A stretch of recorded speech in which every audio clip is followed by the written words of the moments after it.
Hello so guys मैले आज चाहिँ केकमा नाम लेख्ने चक्लेट फ्लाइट बनाउँदैछु ल। पहिला चक्लेटलाई मजाले काट्ने है। चक्लेटलाई काटेपछि तताएर यसलाई मजाले चलाउने है। सबै तरल बनाउने, मजाले चलाएर यसलाई तरल बनाएँ। अनि तरल बनाएपछि मैले बटर पेपरमा यसलाई मजाले झारिदिएँ हैन। मजाले झारिदिइसकेपछि भनेको अब यसलाई मजाले चिलाउनु पर्छ नि त। यसको साइज अनुसार यसलाई मजाले साइज मिलाएर चारैतिर मजाले साइज मिलाउनु पर्छ कि, नत्र भए मोटो बाक्लो निक्लिन्छ नि त। त्यही भएर मैले यसलाई मजाले मिलाएर मैले 10 मिनेटको लागि फ्रिजमा हाल्नुपर्छ है। 10 मिनेट फ्रिजमा हालिसकेपछि हल्का भएपछि यसलाई झिकेपछि यसलाई राउन्ड अनुसारको टक्काले राउन्ड कट गरिदिएँ हैन। राउन्ड काटिसकेपछि मैले मजाले सबलाई झिकेँ। मजाले सबलाई काटेपछि झिकेँ हैन। सबलाई झिकिदिइसकेपछि मैले यसरी मिलाएर राखेँ।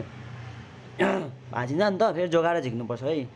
अनि त्यसपछि मैले रेडी पनि गरिसकेँ हैन। अब के गर्नु लागेको भन्ने चाहिँ अब तपाईँहरूलाई देखिसक्नुभयो अथवा देख्नुहुन्छ हैन। अब हेर्नु है, मैले यसलाई चाहिँ अब चक्लेटमा ह्याप्पी बर्थडे लेख्ने हो क्या।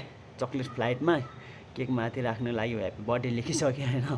अनि फाइनली मैले यसलाई केकमा पनि मिलाएर राखिदिएँ। अनि केकलाई हल्का डेकोरेसन एड गरेँ। अर्डर थियो नि त हैन। अर्डर भएपछि मैले फाइनली बनाइसकेँ। So bye by.